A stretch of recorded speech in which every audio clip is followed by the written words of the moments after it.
Ready? Okay, so there's a one-page handout that I just want to walk us through some of the main points. So you all did a presentation on Saturday, and you sent it to me yesterday, and I looked at it briefly, but not. I made some comments and one or two, then I decided it would be easy in person. When you write this up for your final submission of that presentation, here are some questions that you might want to keep in mind, which is not to say you didn't or you did, but I just put in 3 or 4 points there, and I'll just walk us through it. If anything is unclear, you can ask me. It doesn't mean you have to address every single point, though they're not that complicated. It doesn't mean you can't add more points, because several of you did. So the first one is a simple question: is there WH movement to a designated position in the language you're looking at, or is it a WH in C2 language? And my sense from at least several languages was there seems to be some kind of position that is special, privileged, but that it's a tendency, but not in every language. So this is a question that, you can give the data. So the idea is try to write this in a professional way. It can still be a presentation PowerPoint. I'm not saying it has to be a paper format or anything, but try to keep in mind that you want to answer this question. So present the data that will make it clear to the person reading or listening to that presentation what your answer to this question might be. Okay? And if it is just a tendency, if it's a hard fact, then we are done. But if it is just a tendency, then, or maybe even if it's a hard fact, it might be interesting to know whether the language allows scrambling generally in simple clauses. So this is not about embedded clauses. So that would be perhaps interesting. Okay, in declarative sentences, it's possible to, there's free word order or relatively free word order. But when it comes to questions, it's fixed. Or the same thing happens in questions where there may be a fixed position, some sense that this is where it should be, but it allows a certain amount of scrambling. So I think either case it should be interesting, so not just if it is a tendency. Okay. Everyone okay with this question? You all have already thought about it, so it's not like I'm asking you to do more work. Then the second one, which is what the handout that I gave out today will help us answer.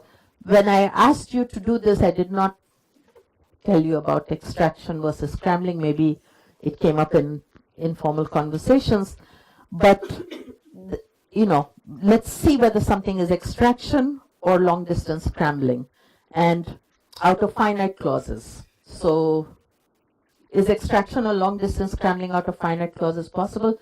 This is about overt movement. So can you syntactically have displacement outside a finite clause? And can WH phrases take covert scope out of finite complements? Assuming that you leave it in the finite complement, do you get wide scope reading or not? Again, I think many of you, maybe not everybody looked at it, but you don't have to have 20 sentences. You can just have 1 or 2 to check. If I have an indirect question, Bill knows that Mary bought what, the equivalent of that in this language. Can it be a direct question, not with all this pragmatic stuff that we discussed? Just out of the blue, can it be a direct question reading or not? And then the third part of that is, if extraction scrambling is possible, is it a case of, so if displacement is possible, is it extraction or is it scrambling? And that you can use whatever you get out of this other handout that I'll present in after this. Again, not asking for reams and reams, but whatever seems reasonable in this short time. You can talk about, many of you have already worked on WH Islands, right? But in a way, I didn't put it in here, but you can add that. So assuming that it is possible to do some kind of extraction, is it possible to do it out of islands? If you have it, great. If you didn't do it, that's fine too. And then 3A, and this is a difficult one for at least for Hindi, I know, maybe for others. If you can do it, fine, or you can write, is there a difference between sequential and subordinated scope marking? And the data really depends a little bit on prosody, but how we exactly consider prosody, little bit on variable binding. Again, I'm not saying necessarily you will see a distinction. If you do, put it in. If not, doesn't matter. Is scope marking possible with factive verbs? Again, most of you had one or two that you had looked at. And is it possible with negation in the matrix clause, right? You had to look, many of you had looked at it. So, for this, I think, don't worry too much. If you don't have a clear distinction between sequential and subordinated, go with whatever feels natural and answer the question. And then the last one is, are extraction scrambling structures possible? So this no one, or maybe most of you didn't do it, but I'm interested in knowing, remember those two contexts where you go up to the reference librarian and both people are waiting to, so I'm trying to get at least one thing that pushes on the pragmatics, right? So if you have scope marking in your language, is it possible to ask that question in that context? And maybe the same for the scrambling extraction. It could be different from extraction in English, or it may be the same. If you think this is more than you can do in, this should be in by, would you like clear deadlines? Are you the kind of, would you rather just get everything to me by Friday morning, kind of? Everything by Friday morning, both of them? Okay. If you don't get it in, you're in trouble, right? Since we have clausal firefighting, where does that fall in terms in the paradigm of covert and overt scope? Okay. So, if you have clausal piping, suppose you move the whole clause, there still is an issue of, there is a way of interpreting that whole clause in spec position without giving it further scope. I have not introduced it here. It requires more machinery than we have time for. Or some people say once you move it there, then it's a local movement, the WH can move up. So the issue is open. I think if you just state that this is, once it is in this position, then it can have a direct question interpretation. Then later you can follow up and decide for yourself whether you want to, if you're a believer in, interpret the structure that you see, or whether you're a believer in, do further. So it's all an issue of what you consider to be the transparent LF, the level that gets interpreted. I don't think there's a simple answer that you've got to do it this way or you've got to do it that way. But yeah, you should say, I need at least clausal piping to get that interpretation, if that's the case. Context 2 and 3, other context you get from the handout that On scope marking, yeah. I removed context 1 just because there were all these issues that we discussed, and I thought, okay, let's keep things simple. Two of them. So the basic difference between context 2 and context 3 was that context 2 was one where the addressee was not involved in, was not on the quest for information. In context 3, both people were in the same situation and the answer to the question was of mutual interest. That was sort of the difference. And, it would be interesting to see if that is on the right track. Okay, so Friday morning, how early in the morning? Before I come here to check my email, okay? So Friday morning is before 7 in the morning? Yeah, I think so.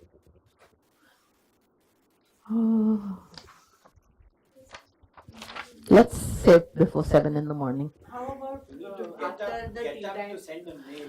I.e., so here's something, we have, Before sleeping. yeah, when you get a deadline, it doesn't mean you can't send it in before the deadline. A deadline means not after. So we have an online course at Rutgers that had a deadline of, I forget, but let's say assignments have to be turned in on Saturday evening, something like that. And one of the complaints in the student evaluation was that the deadline cut into, the weekend or whatever. It's like, okay, so why didn't you submit it on Thursday and have your weekend? So take it the same way. I mean, look, here's the thing. We have to be able to look at it to give you a responsible grade, right? So, but I promise you on Thursday and even tomorrow, the teaching will be light. I'll load Friday and Saturday with the teaching. Just leave you enough time to discuss polar Q particles in your language and present it. And so I have to do some teaching, right, to justify your 10 days here, but I'll shift the balance, the proportion a little bit. Okay. And then after lunch, I'm going to, I'll sit in, I don't want to sit there. I'll sit here, we'll pull up chairs, or I'll sit here maybe. So leave this spot free. And I will talk to, in alphabetical order, the Bangla Assamese group first. They are scattered here and there, but then the Bhojpuri group, then the Gujarati group. No, there, yeah. That's and then there are two Hindi groups, so I don't know which one is the first Hindi group, which one is the second Hindi group, but whatever. Oh, there was Dravidian before Gujarati, sorry. Bangla Assamese 1, Bhojpuri 2, Dravidian 3, Gujarati 4, Hindi 1 and 2, Marathi 1 and 2. Okay? And we'll look at the slides and it's not anything huge, but I just want to respond individually. Okay? All right. So,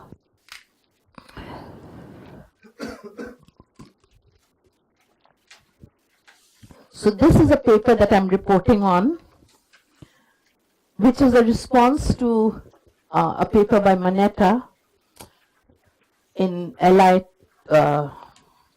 2010. So that has the references at the back. The reference for this paper is LI, I think, 2017. But it's on my website. Immediately, the pre-final version is on the website. There's some small differences. So the reason I want to present this is because, when we were looking at the basic descriptions, two things came up clearly. One is, at least in a number of languages, there does seem to be a preference for WHS to occur in the pre-verbal position. In my view, this is not something I had started with. So this is, once something becomes obvious, and it wasn't just me, I don't think Mahajan or Gurtu really emphasized that. I think that Kidwai was the first person, or at least that I know, who kind of made this something prominent, something that needed to be explained for Hindi Urdu. And, Manetta, and then I've slowly gotten convinced about it, that there's something there. I don't believe there's really a very good explanation out there. Manetta tries to give an explanation. So this paper that I've written, it's in the remarks and reply section of LI, and part of I don't really have an alternative to what she's saying. So it's really a kind of a paper that is negative in the sense that it says something is not right without saying, okay, this is a way to solve it. But I think it's good for you all to see it sort of as, here's the nature of the problem. So take it in that light. For the pre-verbal thing. Then the second thing is she treats this movement as extraction and extraction to pre-verbal position in the higher. So the idea roughly is that WH movement in Hindi is movement to the pre-verbal position. Hindi has long distance extraction, which then moves to the place that is closest to, that is the designated position for WH, i.e. the pre-verbal position. So instead of local movement to pre-verbal position, we have long distance movement to pre-verbal position. That's the second thing. And then she has the same account for scope marking. And so let me just present what I have here. Okay, so the first is the basic data. This is simply showing you what you already know, which is WH's Anu ne kya kharida, Anu ne kalam kharida, that's the default position. Anu ne gadi chalana, Anu gadi chalana janti hai, this is if it's a non-finite clause. Anu kya chalana janti hai, so that's a direct question. So in positions before the verb, non-finite, they tend to have not just 10, they have wide scope reading, so to say.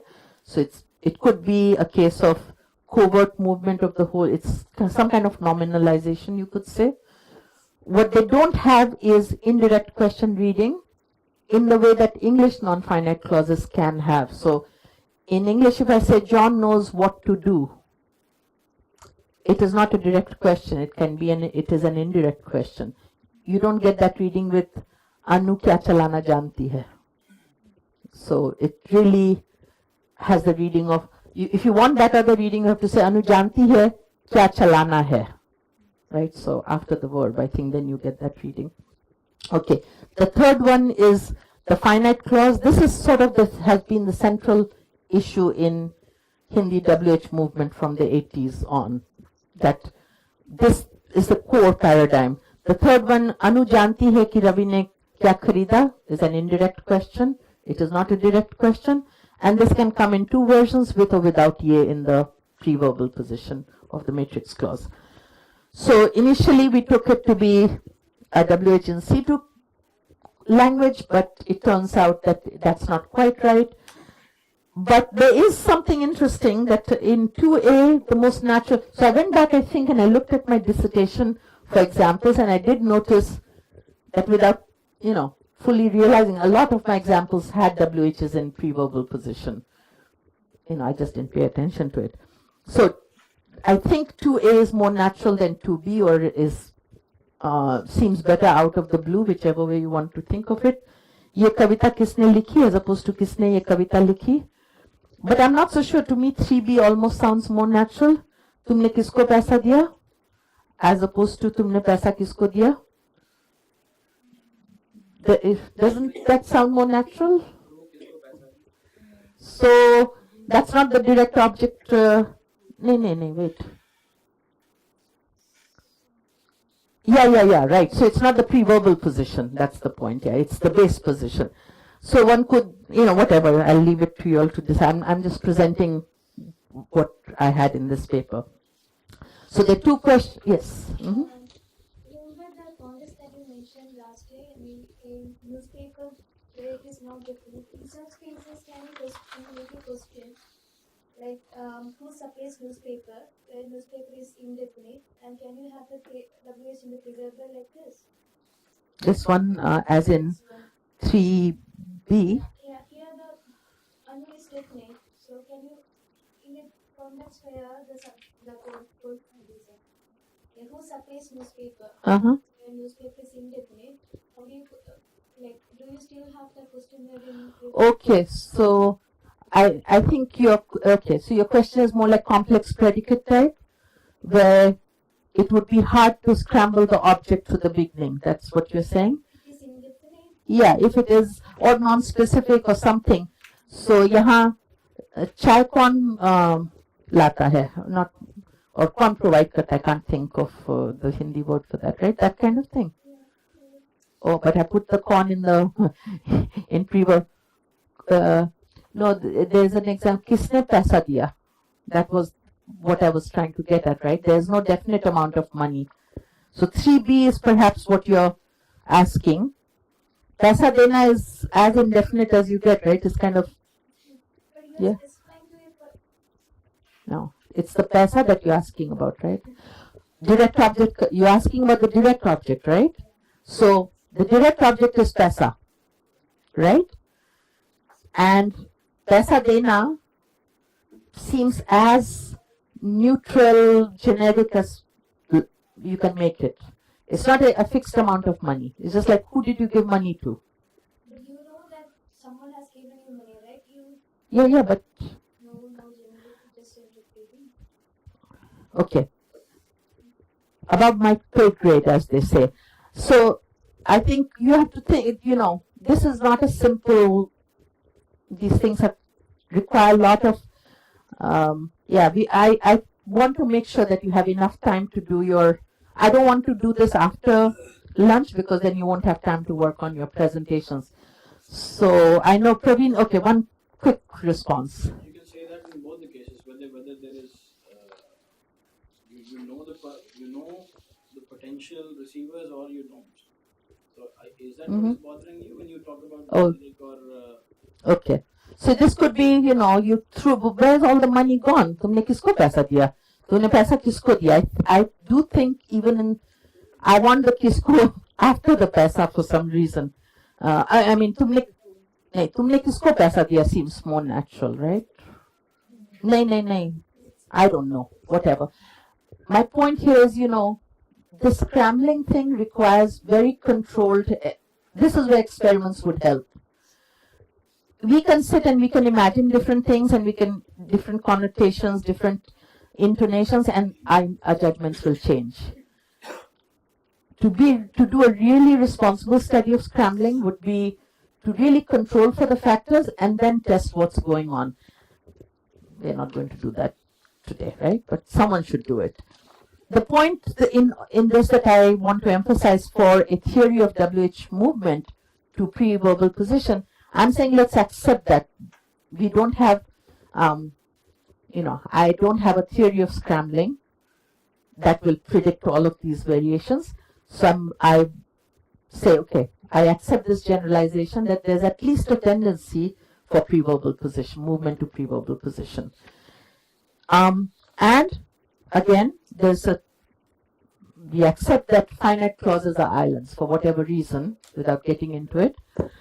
And then there are two questions that come up there. One is, one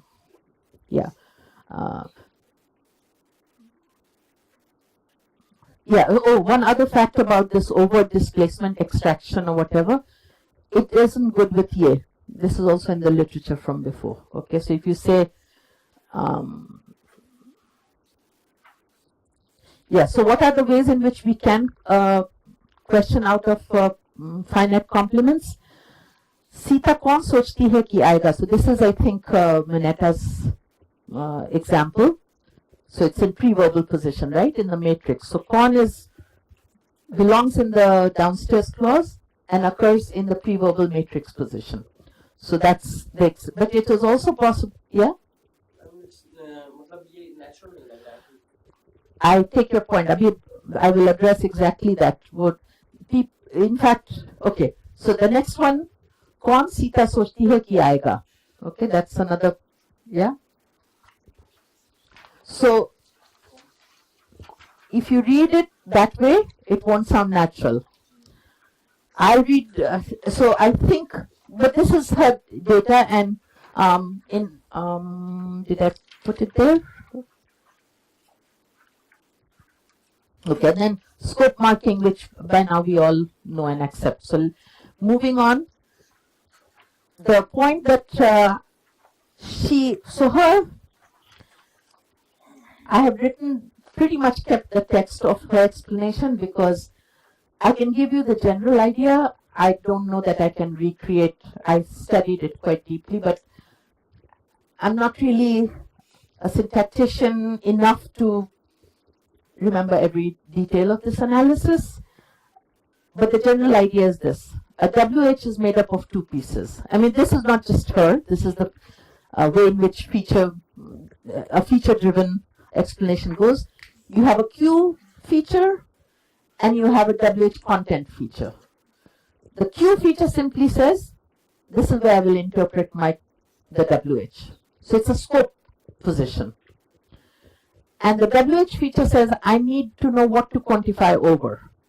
So it's the pieces that we already had also in our more traditional way of doing WH movement, which is to say, you move to the place where you have the Q feature, so to say. And by moving, you give the content. What will I quantify over? There exists an X. Will X range over place? Will X range over people, with X range over times, etc. Right? So that's the two pieces. So it's the same two pieces. It's just that when you have an IQ, it says this is where Q will be interpreted. When you have a UWH, so if you look at this structure, if you have UWH, it means it's an, what's the full form for I?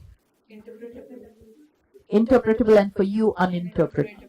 So the WH feature that's there is not interpretable till it gets linked up with something. And this linking is a syntactic thing. So just whether you do movement or you do these features, in a way, you're still talking of the same things. Which parts of the structure are relevant? How much are we allowed to connect up, create a chain in some form or the other? You can do it through features or you can do it through movement. That's not a trivial distinction, but in terms of semantics, it's not as important to me whether I do movement or whether I just say, okay, this is transparent, this is not an island, I can check off my feature between this and this node, not between this and this node, right? So if something is an island for movement, if that's the reality, then it's also an island for feature checking, okay? So she has an account, and I'll give you the basic derivations, where, remember, she's trying to do three things by having this system. One is to get the pre-verbal position. The other is to get long distance, what she calls extraction. The third is to get scope marking, all of them through the same mechanism. And the idea here is Hamid ko kisne mara. So this is the subject, and Hamid ne kya cheez dekhi. That's the object. Both are coming in the pre-verbal position. And so let's see. Yeah, so the idea is that the subject and the object are generated inside VP, and then the V head probes its domain, which includes its specifier position, values its uninterpretable WH feature as well as its EPP feature. So the V has the ability to force movement of something from within its domain. So it moves something to the to its spec, which is who norm, through the EPP feature, and then the C head probes to the domain and values its uninterpretable WH feature. So you see the linking. You get the WH to move here. You have, and then this object has to move too. But it's got to move, let's see, this also.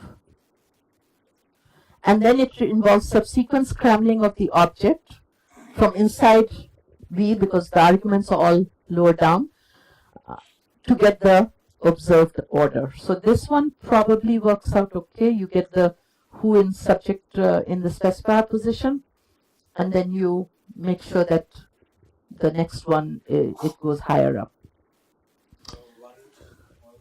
Yeah. Why does the subject have to move again? I mean, it's in spec already. No, so it's not moving again. It's there. No, in Kisne Mara. No, I mean, I think she does have actually, because there are two blanks, I thought there were. No, so the one blank is for the object. Yeah, the other one for the subject. Subject. It moves from spec VP to spec VP again. Oh, because inside also, yeah, so that's for the EPP feature. Okay, you know, I want to be careful not to, this is not a system that works for me intuitively. So you really should read it, because what she's trying to do is important. The point that, sorry, yes. And for her verb has the EPP feature. The little v, let me read. See, I wasn't going to present this, or I would have studied up. It's only after we did the presentations that I realized the scrambling extraction is important. So, and she's drawing on earlier work too by Rakowski and Richards. So there's a whole theory out there of how to do this, or what the system. I mean, I think the system is a plausible and a defensible system. I think there are parts in it that are not specifically to do with Hindi Urdu syntax that are not clear to me. Let me put it that way. But the main thing is this. Ultimately, the word order is dependent on Hamid scrabbling to the left of that CP, right? And the same thing with when it's the object being questioned, you have a similar thing, but now I think that this is where the subject that was originally, remember, it's in spec of VP, that's where the subject is, then it's got to move out to the left. So, to cut a long story short, and I'm not going to go over, this is the structure she has in 11. This is when we get to finite clauses, sorry. In the simple case, what you see is that scrambling of everything except the WH to the left of the WH is what gets you the order. And that's what we need then, a theory of scrambling that enforces. So as far as I'm concerned, I'm not sure that without such a theory, we have an explanation for it. And I say this to you because I think this is an open problem. If it is a fact that there is a preference for pre-verbal position, which seems to be the case, that at least there's a strong tendency, then I think it would be great if somebody really could probe this and see. And it's possible that the explanation is there in her system too. The only other one I know of is in KidY 2000. So take a look at that if you all want to, take on this problem. Because I should say in Bangla, probably Bhattacharya and Simpson might have also an explanation, but this to me is a bit of an open problem. Unless, yes, Ojasvi, no? Okay, so that's one part of the problem that I don't want to say too much about, but except to flag it as an open problem, something, some of you are looking for things to do. Here is something to do, okay? The other one has to do with scrambling and versus extraction. And like I said, I've put in most of the text from my paper for this part where I discuss Maneta's most of it. There may be a few things that, footnotes and stuff that are not here. And I'll let you read it on your own. I'm just going to go to page 4 and tell you why. So page 4 actually has what I just said about the pre-verbal position. So look at section 1.2 and 1.3 where I discuss her analysis and what I think are some of the issues that remain to be made explicit.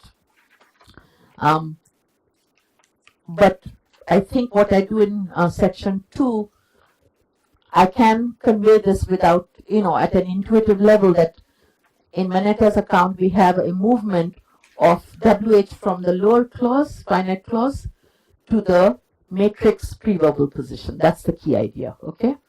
And then I'll address also this point that Pratik made about the